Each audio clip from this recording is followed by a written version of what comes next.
Danke, Martin. Ich heiße Diana. Ich wohne in Heidelberg und seit 2 Jahren bin ich in Deutschland und meine Deutsch endet dort. So, yeah, today we speak about security champions. We always speak about culture. Sometimes we say that users are the weakest link, but what exactly, what is one of the solutions that we have? Yesterday you were in the SAM training.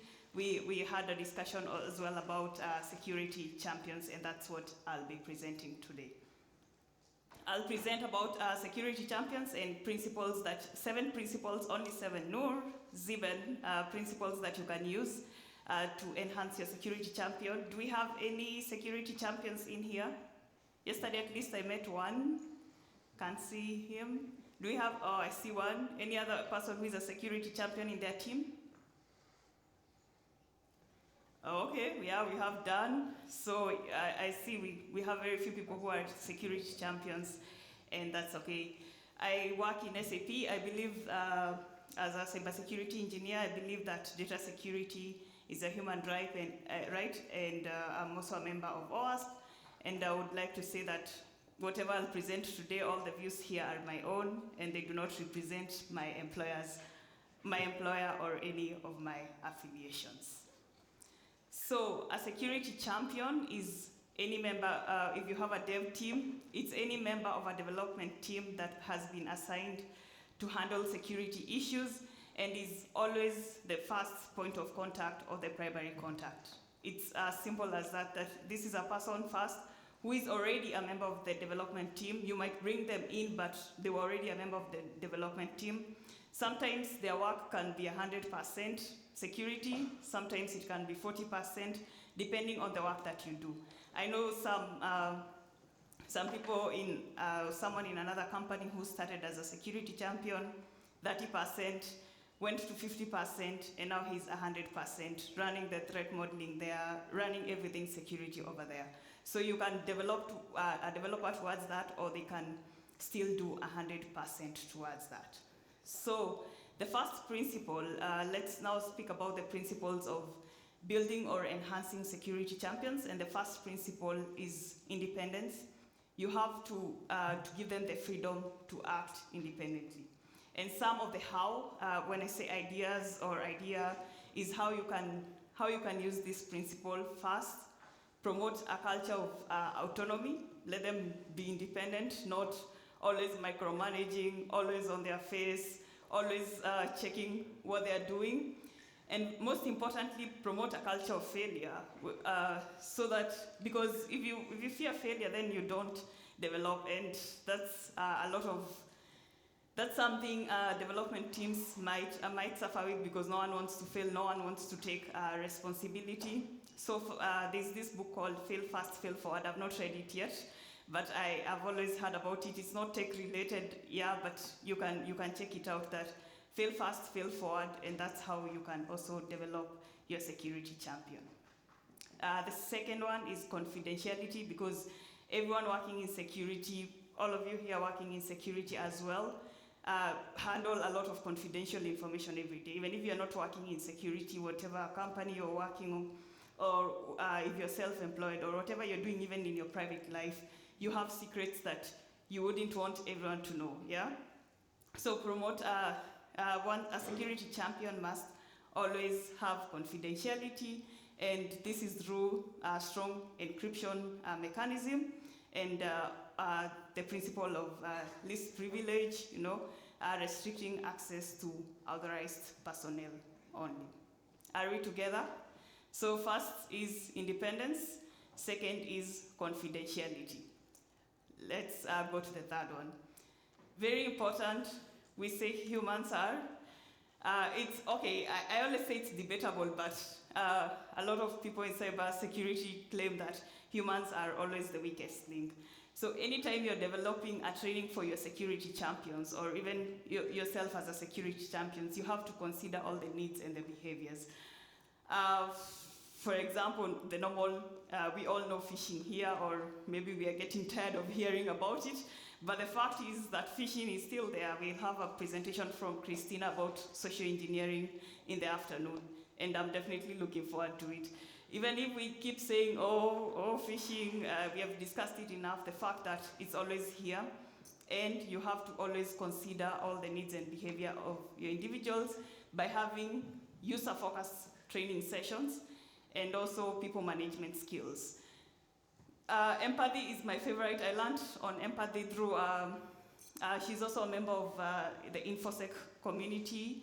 Her name is Tracy Z. Malif. She has very good presentations on YouTube about empathy in information security. You can check them out. And this is one key skill that you must have as a security champion. A developer should not approach you that, yes, I made this mistake or I gave out this information, and your first task is to tell them, hey, why did you do this? First, listen to them, why they did it, be empathetic, solve the solution with them, and next time, again, we spoke about being independent. They will not fear failure, yeah? You'll always be approachable if you're empathetic. Know how to communicate, of course, among other people, management skills that you need to have. The next is empowerment. Of course, have the necessary resources, attend conferences like the German OWASP Day every year, put it on your calendar, attend, or you can check as well about OWASP resources, among very many resources that exist on YouTube, on Slack, everywhere else. But again, look for resources that are useful to your company. Because not everything that we learn today will be not important, but will be useful in the immediate days. Some people have gained from the first presentation, some from the second, some from the third, etc., etc. But customize it for your developers and ensure that it's accessible. We'll get to accessibility later, but the necessary resources are there, the necessary skills are there for your security champions. And this, yeah, it works. And this could be through specialized training programs. I'll use some as an example again in Juice Shop. I don't know where John is, but oh yeah. Yeah, I will use yesterday's example. Great trainings. I attended the SAM training, specialized training programs for your company or for your developers. And of course, certifications. We have 101 certifications. You can create a roadmap for a certification. If someone wants to specialize in application security, which path can they follow? If you want to specialize specifically in threat modeling, which certifications can you take for your organization? If you want to specialize in data protection and privacy, which certifications should you take? Because there are many, they're expensive, they're time consuming, and you can't always pay for, oh yeah, maybe you can afford all of them, but they can't always be useful for you and your own company. So yeah, so we have discussed about independence, human-centered approach, confidentiality, empowerment, and now we go to the next one, which is, of course, equal opportunity for everyone. Of course, if you want more ideas, you have to hire from diverse backgrounds, and this includes even careers. I bet not everyone, I have a bachelor's in IT, but I bet here not everyone had a bachelor's in IT. Maybe you moved from one field to another, and InfoSec was self-taught to you, or you came from biology. I know some microbiologists. I know some people who didn't even bother going to uni when they got the letter to go to uni, at least in our country, and just got in InfoSec directly. So whatever, always ensure that you can give an equal opportunity to everyone. Not as long as they are qualified and they are willing to learn, give them equal opportunities, and of course from definitely underrepresented groups. And provide mentorship. I'm a big fan of mentorship. I think once you're guided or once you can guide someone, then you can learn a lot from each other, because it's not a top-down approach, but it's all approach. And I understand also in OWASP Frankfurt we have a mentorship program. Is that right? Yes. So you can also, I don't know whether in OWASP Germany we have it already, but you can also utilize such platforms to get mentorship if they're not there in your own organization. The next one is accountability. Yes, fantastic. You signed up to be a security champion. We were looking for you. What would we do without you? But again, we need to hold you accountable. You need to report to us, and us is maybe you as a CISO or the product security manager.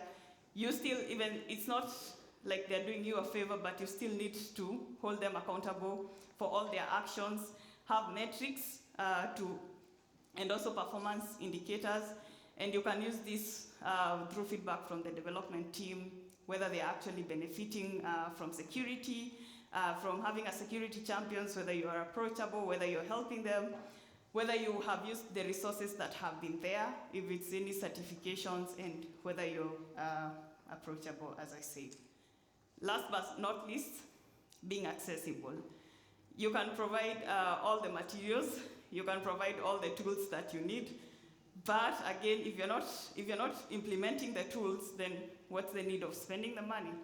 Because as we said, most companies can still afford to purchase all these tools, but there is no point of purchasing if you cannot afford them.